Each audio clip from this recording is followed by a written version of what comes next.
The station hung in orbit like a dying god's eye, vast, silent, watching. Ctharn Council Station Shalvel had once been a place of celebration, of first contact treaties and trade pacts. Now it reeked of desperation and smoke. Ambassador Kara Miles stepped through the docking hatch, the collar of her black Terran diplomatic coat high against the artificial chill. 2 armored escorts followed without a word. Their presence wasn't for her protection. It was a reminder. Earth watched everything. The concourse ahead buzzed with a dull, tension-soaked hum. Species from a dozen worlds moved stiffly, many still in scorched uniforms, others wrapped in tattered refugee cloaks. Kara walked past them, face unreadable. Eyes followed her. The humans had arrived. The council hall was half-lit, as though shadow itself had crept in with the news. Holoscreens flickered. Systems were being rerouted to support incoming Milari refugee fleets. The chamber's centerpiece, a long obsidian table, glowed faintly under the strain of voices raised too often, too loud. Elder Shanreth of the Milari stood as Kara entered. His pale, feathered face was drawn, the soft membranes around his eyes swollen with exhaustion. He bowed, respectful, desperate. "We are grateful for your presence, Ambassador," he said in heavily accented Standard. Kara nodded, tone precise. "Earth acknowledges the summons." The room quieted as she took her seat. All eyes, 3-4, compound or otherwise, turned to her. General Talev of the Ctharn leaned forward, mechanical fingers twitching. "The Dominion moves through the Varik corridor. They burned the Vesari outer moons last night. Civilians. No survivors." Kara's jaw tensed. "Our intelligence confirms the attack." "Then you know we're out of time," Talev snapped. From the far end of the table, a voice laced with disdain slithered through the air. "The humans know many things," came the Zorketh emissary's hiss. His form, thin and tall, was obscured by plated bone armor and spiked ornamentation that made him look more blade than being. "But they act only when blood reaches their own feet." Kara didn't look at him. "Earth is neutral. We provide humanitarian aid and diplomatic channels." The Zorketh tilted his head, slow, like a predator tracking a wounded animal. "You were feared once. Now you shelter in silence. You forget what you are." Shanreth stepped between them, voice frayed with urgency. "Please, Ambassador. Our worlds fall one by one. You have fleets in reserve. Soldiers with no war to fight." Kara's hands stayed folded. "Those fleets ensure peace. Deployment is not a gesture we make lightly." "You have made no gesture at all," Talev growled. Kara stood, gaze sweeping the chamber. "Earth's history is a graveyard of decisions made too quickly. We do not repeat our past. Not for comfort. Not for vengeance." She left before the silence could crack into shouting. The human embassy sat on the far end of the station's ring, separate, angular, stark. No ornamentation. No pretense. Just polished steel and matte black bulkheads, sealed behind quantum-coded access gates. Symbolic, like everything Earth did now. Kara moved through the corridors alone. Her boots echoed as she passed bronze memorial panels etched with names of Terran diplomats lost in previous conflicts. Her father's name sat among them. In her office, the AI assistant Janice flickered to life in the form of a silver holographic helix. "You look tired, Ambassador." "I am." She shrugged off her coat. "Pull the latest from the Milari quadrant. Refugee intake numbers." Janice's tone dimmed. 16,000 new arrivals. Mostly non-combatants. 32% underage. A display unfolded across the room's back wall. Visuals of overcrowded triage bays, alien children pressed against cracked walls, and exhausted doctors trying to stretch rations meant for hundreds across thousands. One image held Kara's gaze, a Milari girl, dirt smeared across her iridescent feathers, eyes wide and unblinking. No tears. Just silence. "How long before the corridor falls?" Kara asked. 72 hours at current Dominion advance. If the Vesari front collapses, Ctharn Prime is next. Then Earth. She finished, voice hollow. Janice pulsed faintly. They assume we'll remain neutral. As we always have. She turned away from the display. Neutrality protects us. Neutrality delays us. Kara paused. Bring up the Terran HFY protocol. Restricted file. Biometric unlock. The lights dimmed. A crimson logo appeared, an ancient Terran symbol of fire inside a shield. Below it, the words, "In silence we watched. In fire we wake." Kara stared at it. Her hand hovered over the activation pad. Not yet. Later, in the refugee sector, Kara walked through what had once been a recreational garden. Now it was littered with mobile shelters and makeshift sleeping zones. The air smelled of desperation and scorched metal. Alien voices whispered around her. A child darted between the tents and nearly collided with her. Kara reached out instinctively. The girl looked up, Milari, maybe 6 years old. Her feathers were stained and patchy. She clutched a broken toy carved from scrap. Kara crouched, her voice quiet. "Are you all right?" The girl didn't answer. Just stared. "She hasn't spoken since the ships fell," said a nearby Milari medic. "We think she saw her family when the Dominion came." Kara reached into her coat and pulled out a ration bar. "Take this," she said gently, holding it out. The girl took it wordlessly and ran back into the tents. The medic looked at Kara, eyes tired but resolute. "You don't have to fight for us. But I hope you fight for something." Kara didn't respond. She turned and walked away, her heart heavy, her silence deafening. That night, back in her quarters, Kara poured a glass of water and stared out at the stars. The Zorketh emissary's words haunted her. "You forget what you are." She didn't. She remembered all too well. And she knew what came next if she stopped pretending otherwise. The Milari refugee deck no longer resembled a part of the station. It had become its own world, a grim, choked city of canvas partitions, blinking field lights, and the constant buzz of overworked life support systems. Kara stepped through the checkpoint in silence, the soft click of her boots swallowed by the drone of alien voices. She didn't wear her diplomatic coat today. Just a plain charcoal uniform. Nothing to separate her from the ash-covered medics, or the aid workers hauling boxes of rations across cracked flooring. A young Milari doctor met her near the perimeter fence. His feathers were flattened, streaked with antiseptic and fatigue. "We're out of thermal blankets," he said, not bothering with pleasantries. 15 more patients showed symptoms of frost shock last night. "I'll authorize an emergency requisition," Kara replied. 2 containers. By nightfall." The doctor hesitated. "You don't need to be here." She nodded. "I know." They passed a cluster of children crouched beneath a patchwork tarp.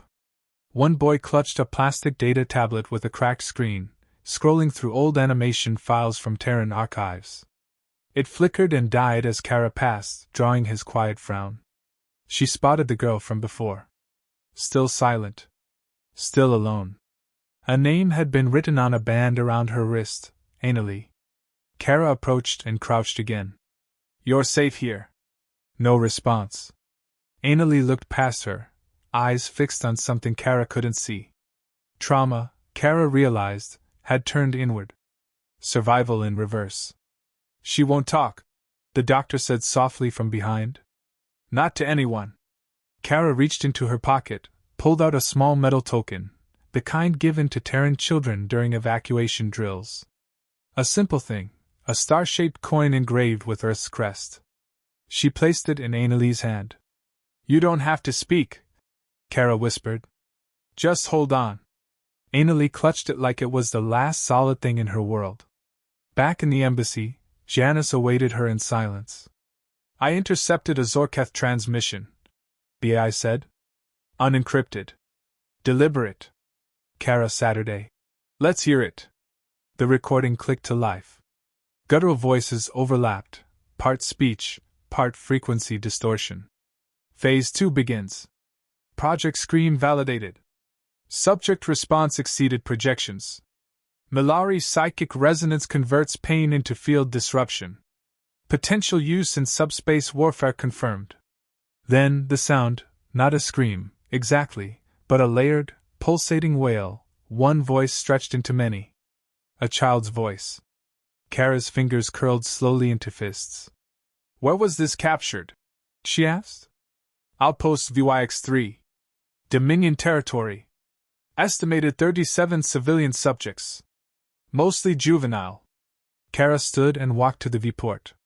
Her reflection looked back, calm, cold. But her pulse thrummed under the surface. Classify it, she said. Ambassador? Level 6. Don't distribute. Not to command, not even EarthGov. She paused. Especially not them. Janice complied. That's a breach of. I know, Kara said sharply. Lock it down. The next day, the council reconvened. The chamber was louder now. Edges frayed, alliances worn thin. General Talib pointed a clawed digit at Kara across the table. We have given you reports. Coordinates. Supply lines. We are not asking for war. We are begging for survival. Elder Shanreth added, voice barely above a whisper. You still have time to choose. Kara spoke evenly. Earth offers medical aid, station infrastructure, and food reserves. We cannot authorize military deployment. A pause. Then the Zorketh emissary laughed. It was a sound like bones grinding. So the Terrans returned to their hole. A bunker with a view. Kara met his gaze for the first time. You mistake restraint for fear. No, the emissary replied. I recognize it as memory. She rose and walked out. No words left to exchange. The explosion hit 3 hours later. Kara was in her office when the blast trembled through the walls.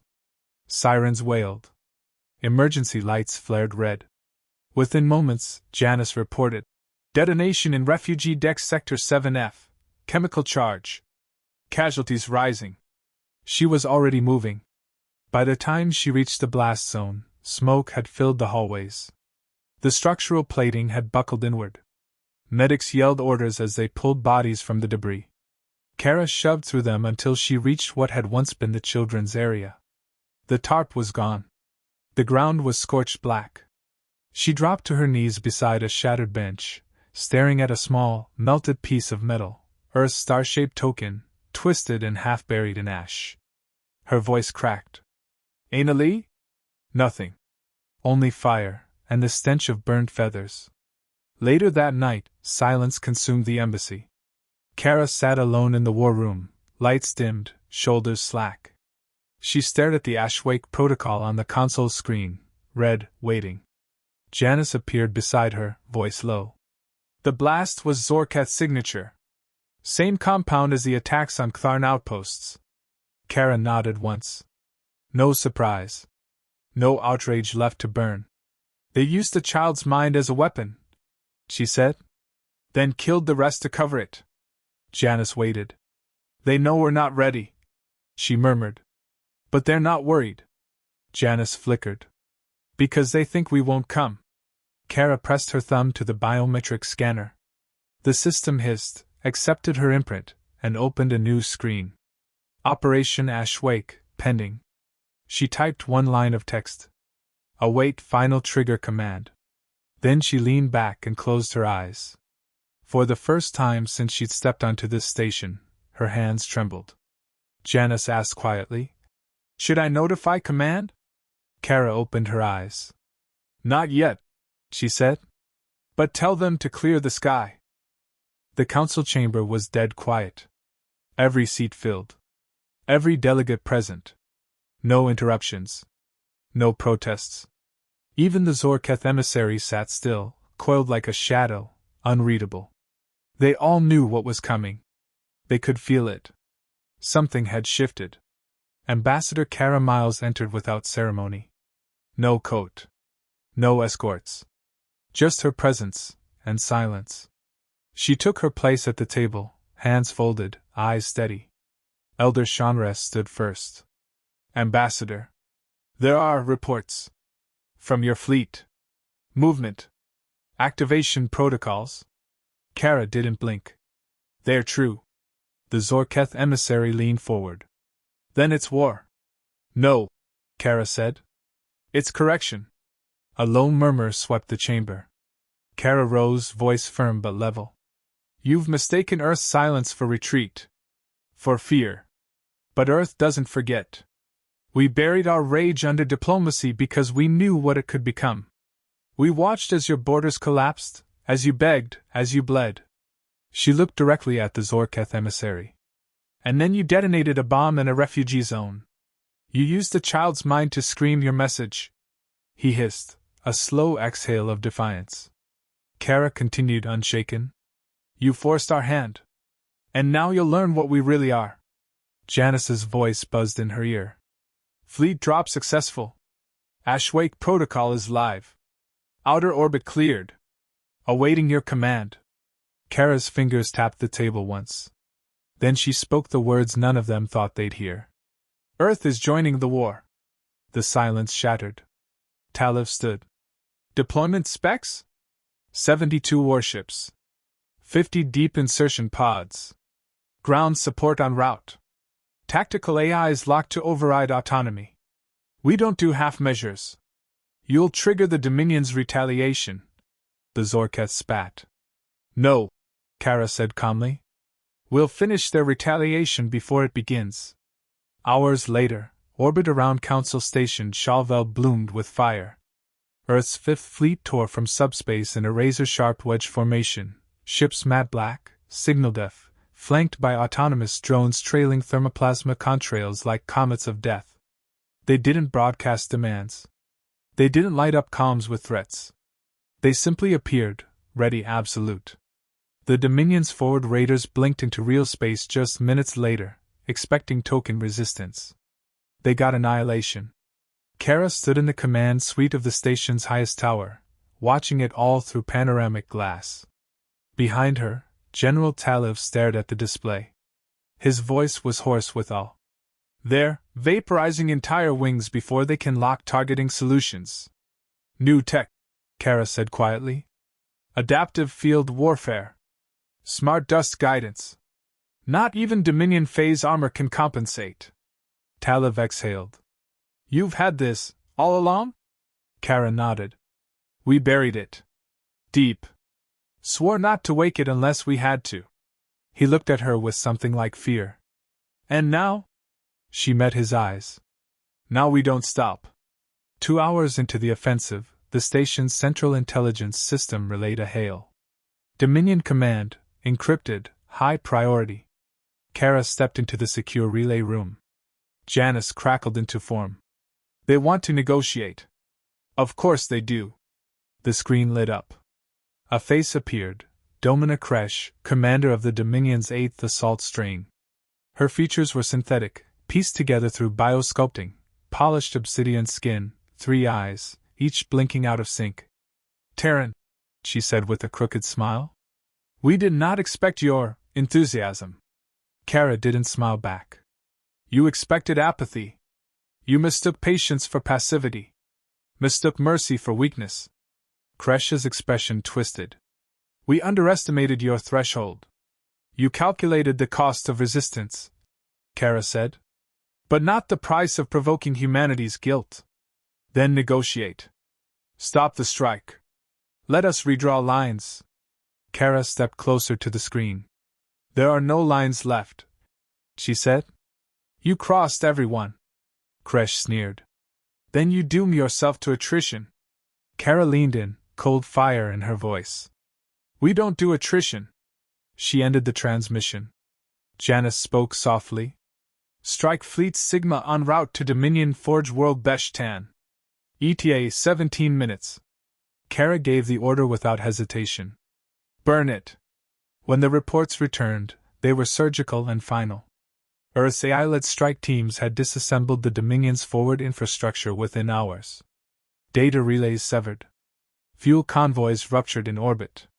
Bioforge centers reduced to fused glass. The Zorketh emissary called for an emergency meeting. He didn't wait for Kara to sit. You've gone too far. You've destabilized. No, she cut in. We restored balance. You think this is victory? He hissed. This is escalation. Kara walked up to him. Close. Your people planted explosives beneath starving children, she said, each word deliberate. You don't get to moralize now. The emissary recoiled. Elder Shanreth raised a shaking hand. Ambassador, what happens now? Kara turned to him. Her voice softened. Earth finishes what others couldn't. We dismantle every Dominion forward base. We hunt their core fleets. Then we bury their war machines so deep it never breathes again. Then what? Talav asked, wary. Then, she said, we go home. As the next wave of Earth's fleet departed, Kara stood in the observation bay once more. She watched the stars shift, ships vanishing into jump space like shadows fleeing the sun. Janice appeared beside her. You broke doctrine. I know. You'll face inquiry. Let them come. A beat. Then Janice said, You did what your father couldn't. Kara's shoulders tensed. He tried to hold the galaxy together with words. I watched them shatter those words one by one. You used fire instead. No, she said, eyes distant. I used grief. A soft ping echoed from the console. A message. A single image. From the ground on the ruined Milari world. A small hand holding a scorched metal star. Alive. Anally. She had survived. Kara stared at the image for a long time. Then she turned, voice low but resolute. Tell Command, Earth will not wait in silence ever again.